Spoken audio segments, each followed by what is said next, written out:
Hey everybody, today we're going to learn about histograms, but along with histograms we have to talk about what a frequency table is. So the very first box, it says a frequency table shows how often an item, number, or a range of numbers occurs. When using a range of numbers, the data is separated into equal, we're going to write intervals.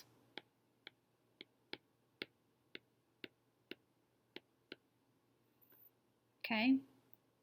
Frequency tables can be used to make histograms. So first we're going to talk about how to make a frequency table. So first we're going to use some categories. It says Kaylee asked her classmates about their favorite types of music. The results are shown in the chart provided. Make a frequency table of the data, then answer the questions below.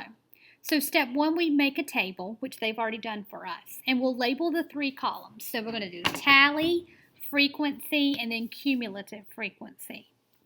So tally, I abbreviate frequency, and cumulative frequency. And tally is just like tally marks that you learned in elementary school. So every time I see an R, I'm going to put a tally mark for rock. Every time I see a J, I'm going to put a tally mark for jazz, and so on. Okay, so I see a P, and then an R, and I'm going to mark them out as I go. F, another P, another F, F, an R, F,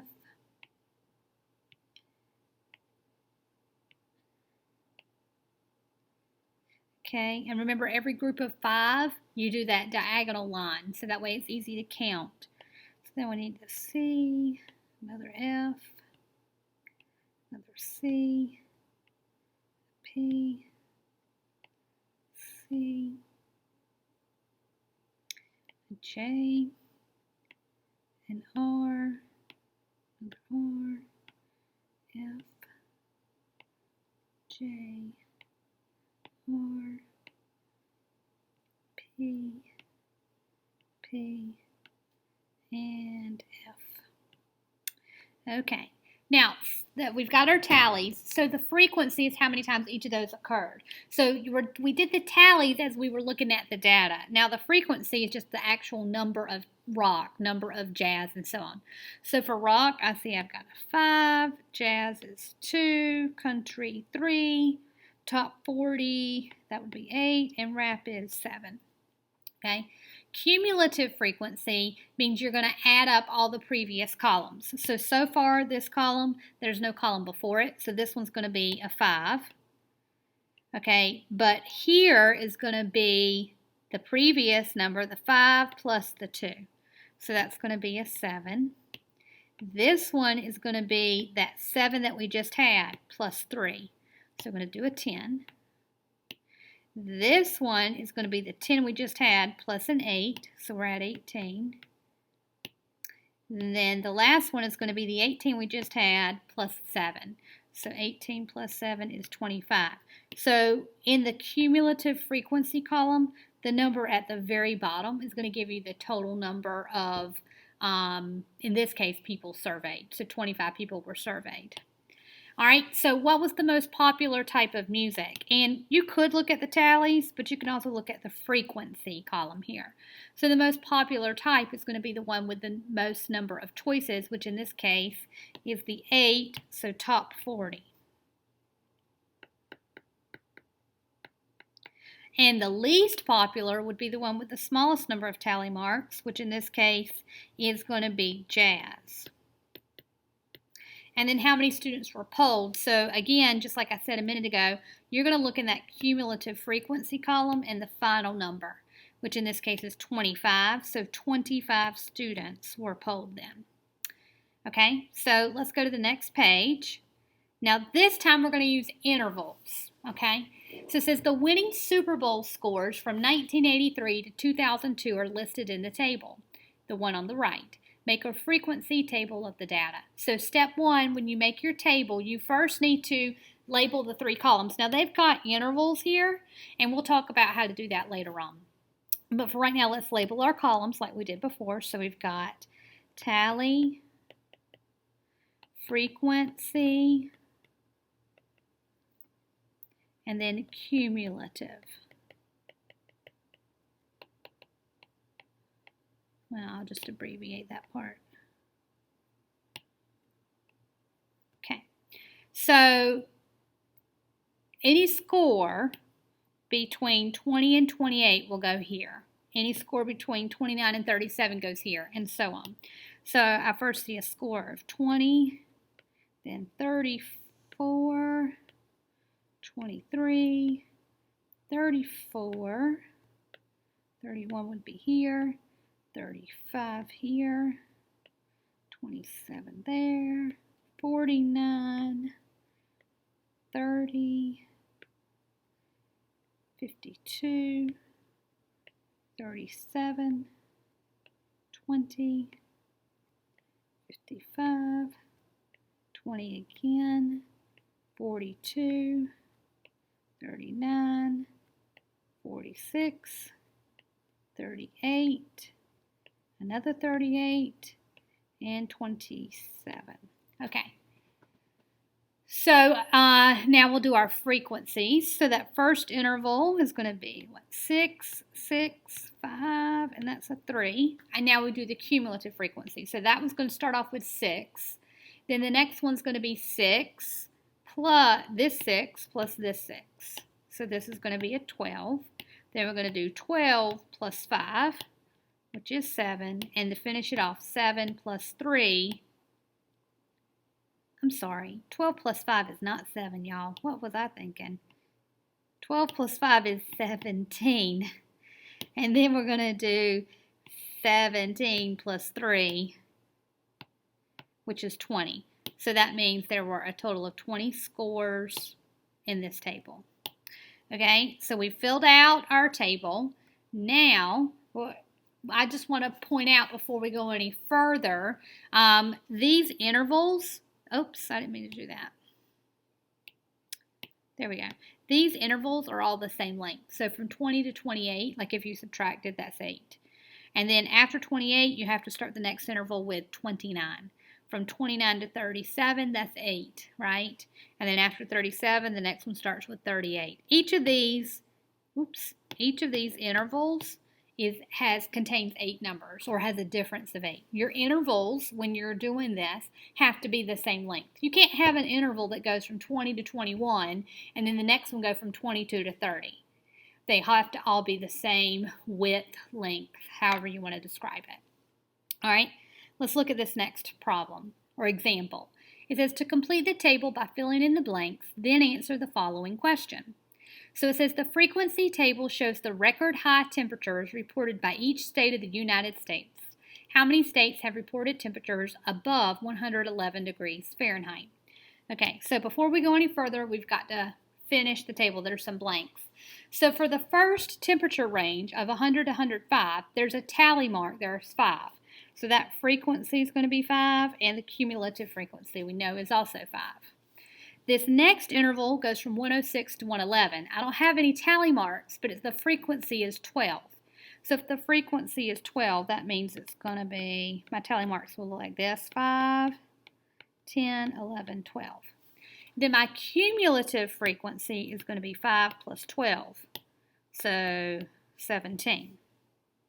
All right, my next interval is 112 to 117, and I have 5, 10, 15, 16 tally marks. And the cumulative frequency, I'm going to add the 17 plus the 16. So 7 plus 6 is 13, so that'd be 33. Okay, now look at the next one. The interval is not listed. Well, I know with my intervals, it goes 105, then 106. It's 111, then 112. 117. Okay, so this has to start off at 118. And you could say it's got to go to 123 because the next interval starts at 124. Or you could say the difference, each interval, that's 5, that's 5, that's 5, so this has to be 5, right? So you could do it that way. All right, so I know that's the interval. I don't have tally marks, but the frequency here is listed as 14. So 3, 4, 5, 6, 7, 8, 9, 10. All right, so now I've got that. And my cumulative frequency would be 33 plus 14. So that's, what, 47? Okay, my next interval has a frequency of 2, so I'll do 2 tally marks. And so the cumulative frequency there is going to be 47 plus 2, which is 49. I'm missing another interval. We know it has to start at 130, and we just said it has to be a length of 5 units. So it has to be from 130 to 135. Okay, the frequency there is 1, so you only need 1 tally mark, and your cumulative frequency is going to be that 49 plus 1, which is 50. All right, so we filled out the table. The question is, how many states have reported temps above 111 degrees? So this is our demarcation line, right? So anything below here. So how many states? We have 16, 14, 2, and 1. So we need to add those numbers. Those number of states have temps that are above 111. So I'm going to add, let's do this. So I'm looking right here. There we go. So 16 plus 14 plus 2 plus 1.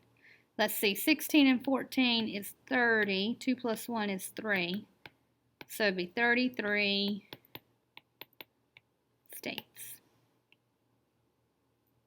Okay, let's go to the next page. So we talked about frequency tables. Now we're going to talk about a histogram, which is what we really want to get to. So a histogram is a special type of bar graph, and you may have seen them before. It's a special type of bar graph that uses bars to represent the frequency of new numerical data that have been organized in intervals. So a histogram comes from a frequency table. So there are two main differences between just a regular old bar graph and a histogram. The first difference is in the appearance. So in a histogram, the bars are side by side. They're touching, in other words. So in a bar graph, there are spaces between the bars. That's not the case in a histogram. Okay, and the other part, the x-axis, remember that's your horizontal axis. So the x-axis, the label for the x-axis is the intervals.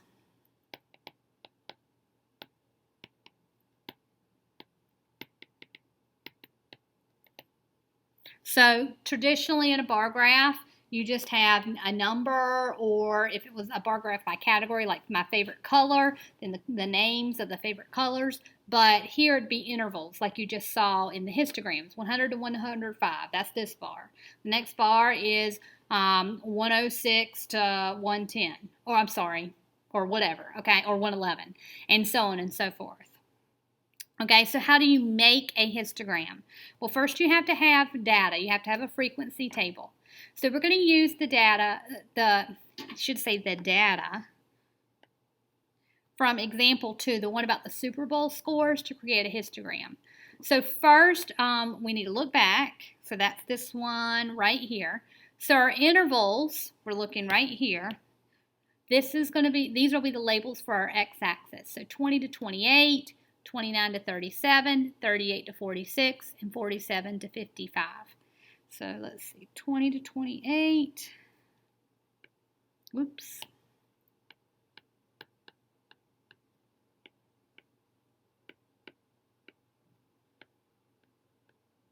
What's the next one? 38 to 46 and 47 to 55.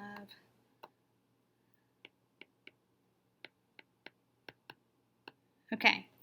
And then how do we know how high up to make the bars?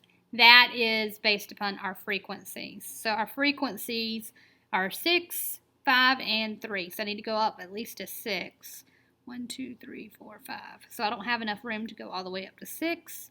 So I'm going to count if I count by 1. So 2, 4, 6, 8, 10. Now, before I go any further, these are the y-axis is always going to be labeled frequency. And then your x-axis where your intervals are. In this case, those are winning scores. Okay, I had to look back at the table. So I'm going to write winning scores there. All right. So 20 to 28 was 6. So I'm going to make a bar that goes, I'll make it a little deeper. It goes up to 6. Okay, 39, 6, 5, and then 3. The next one also goes up to 6. So see how my bars are touching? Then we go up to 5. And then the last one's there are 3 scores within that range. And then I'm just going to do a little bit of shading so that you can see that there are some different bars. Okay, so there's our histogram, okay? That's it. That's it for the Super Bowl. So what they're saying is there were 6 scores, winning scores, that were between 20 and 28 points. There were 6 winning scores that were between 29 and 37 points. Okay, 5 scores between 38 and 46, and 3 scores between 47 and 55. So they could have all been 47, they could have all 3 been 55, or some mashup in between. Okay, it just depends. And we actually had the real data, so we could see exactly. All right, let's do one more. So in this one, we're going to use example 3, the temperatures, to create a histogram. So that's this one right here. This is the temperature. So they've already got our intervals here. So 100 to 105, 106 to 111, and so on. We've got 1, 2, 3, 4, 5, 6. Okay. So 100 to 105 is my first one. The next one is going to be 106 to 111, then 112 to 117, 118 to 123,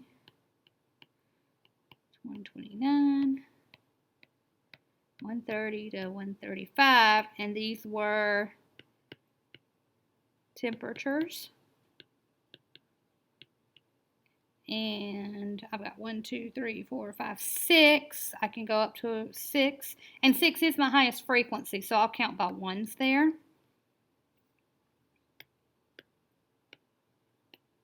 I'm not looking at the cumulative frequency for this. Okay. I'm going to get a thicker pen. So it goes, my frequencies. Oh, shoot, I was looking at the wrong frequency, y'all. My bad. My frequencies don't go up to 6. My frequencies, the highest is 16. Scratch that. I need to erase. So if my highest is 16, 2, 4, 6, 8, 10, 12, I'm going to have to do more than 2s. 3, 6, 9, 12, 15, 18. I have to count by 3s. Whoops.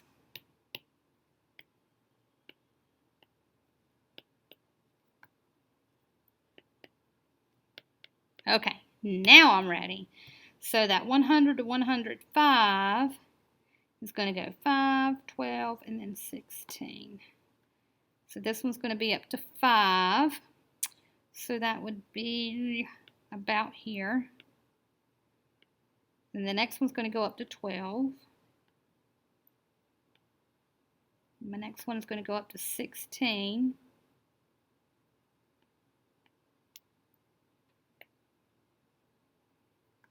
Okay, my 118 to 123, so 14, 2, and 1.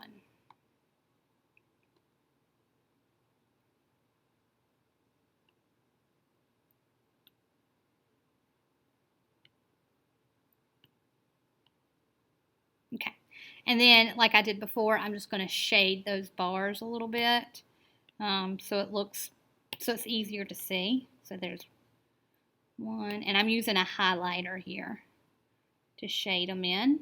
I recommend you do the same. Highlighter would be more efficient. Well, it just looked better. Let me say it that way.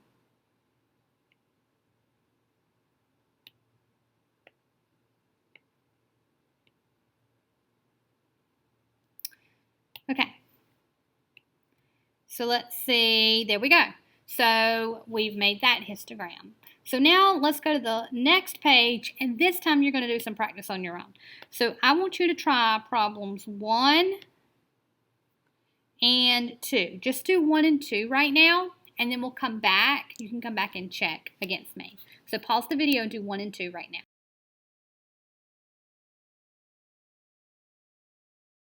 Hey guys, welcome back. So we're going to start off by checking over number 1. So this is what your histogram should look like. You should have shaded the bars in different colors. And then look at part B, question B. It says, what was the greatest number of wins by a team? So the highest interval is between 51 and 60 wins. We can't tell exactly what the greatest number of wins by a team was.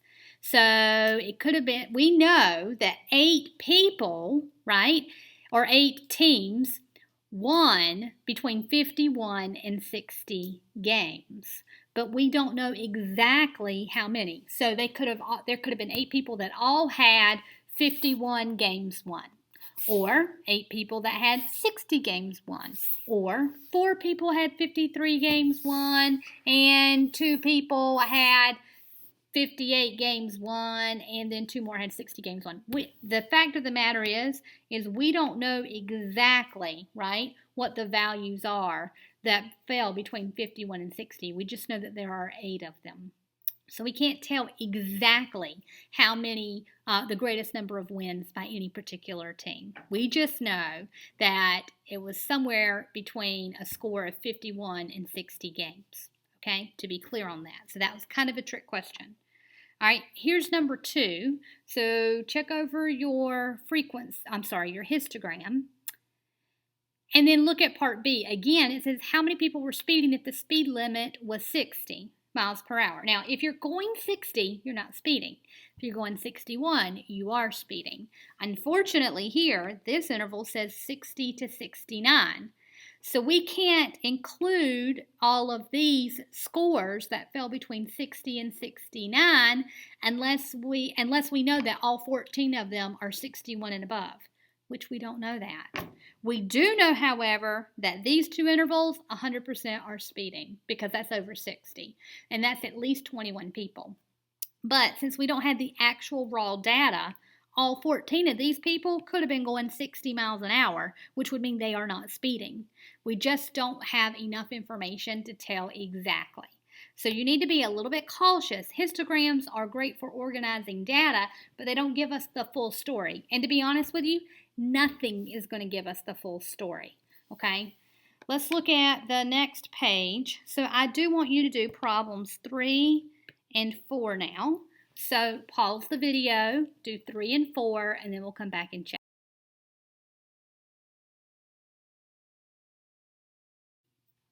Okay, everybody. So you're going to check over number 3. So pause the video and check number 3. Okay, and here is number 4.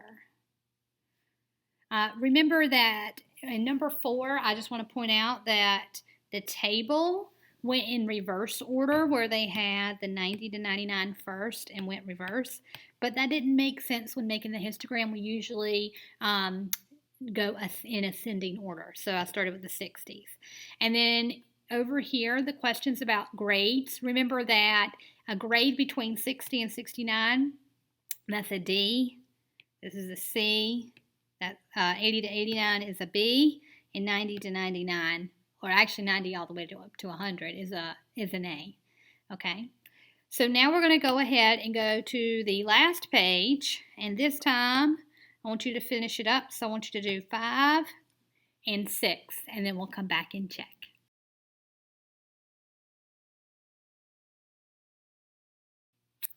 Okay, guys, so we're going to check over problems 5 and 6. So here's number 5, the top part of it. And then there's the table. And here is number 6. Okay, so if you have questions about any of these problems, be sure to bring them to my attention, but you're ready to go ahead and turn this in and work on your independent practice. Good luck.